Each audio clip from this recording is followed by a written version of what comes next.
Hi, I'm Tim. Welcome to our channel, and thanks for logging on. Today, we're discussing the Rolex Oyster Perpetual Day-Date, reference 18038. You can see this 18-karat yellow gold vintage Rolex Day-Date and purchase it on our website. Please subscribe to our YouTube channel if you enjoy these videos, and click on the card in the upper right-hand corner of the screen at any time during this video to see our full commercial listing for this watch with sales price, additional high-resolution images, and accessories included. You can also see that the watch on my wrist is very much the traditional size of the Day-Date.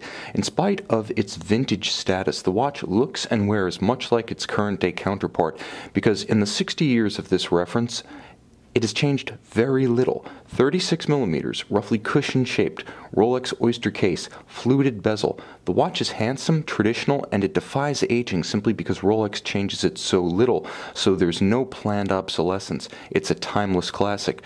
36 millimeters across the round of the case, not including the crown. It wears a little bit larger than that because of the roughly cushion profile of the Rolex Oyster case. It's a bit elongated. Now, in terms of thickness, it's actually slimmer than it appears. Although it looks a little bit squat, it's 12.5 millimeters thick with a nicely sloped fluted bezel and a slightly domed sapphire. From lug to lug, the watch measures 44.5 millimeters, but it has a nice heft to it thanks to the full gold bracelet, case, bezel, and clasp. It satisfies. But again, if you do have colored gold, it always helps to have a vintage timepiece or a discrete size to wear it well, and yellow gold wears best on a case size under 40 millimeters, as is the case here.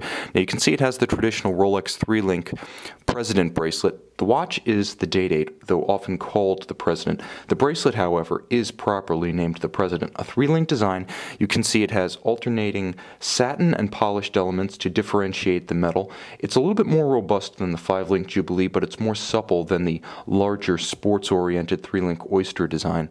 It has a substantial, solid gold clasp with the signature low-profile crown clasp. Now you can see the crown clasp, the only partition point visible on the bracelet.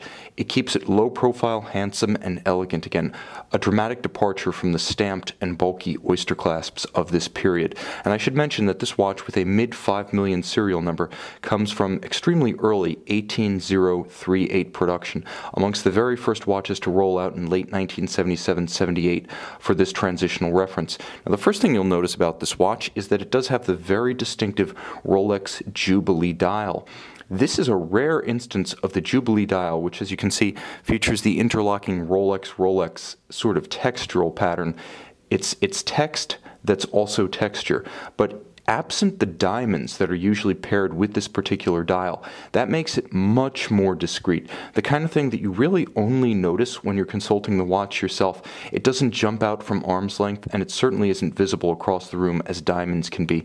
It's paired with beautiful polished yellow gold Arabic numerals, and you can see small slivers of original tritium on the yellow gold hands at center, so a vintage dial in every respect. Now, in 1977, early 78, with the rollout of the transitional 18038 Day-Date, a number of upgrades were made. First, the watch gained 100-meter water resistance. Second, for the first time, it gained a sapphire crystal. Third, it gained the all-new caliber 3055, which was a dramatic step up from previous 1500 series movements.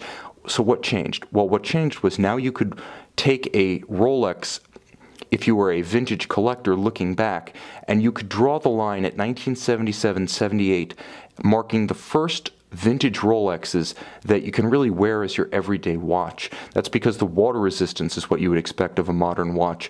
It has a high beat rate, a modern 28,800 vibrations per hour, thanks to the new generation caliber 3055. Although it's not quite as sophisticated as the subsequent 3155, the differences are primarily down to jewelling and the double quickset mechanism, as well as the balanced cock versus the later balanced bridge architecture. But here you get the water resistance, the nearly indelible sapphire crystal, you get the 4 Hz 28.8 beat rate, hacking, which was introduced in the early 1970s, and for the first time with the 3055, the Day-Date featured a quickset date mechanism. So while you still don't have a quickset for the day, you do have it for the date. This was an important building block in Rolex's march towards building all luxury watches from its tool watch era. Now, the Day-Date was never anything other than the flagship, the top of the line, the dress standard bearer, but it became just a little bit more mechanically refined, robust, and yet still just as accurate, featuring Rolex's signature COSC chronometer certification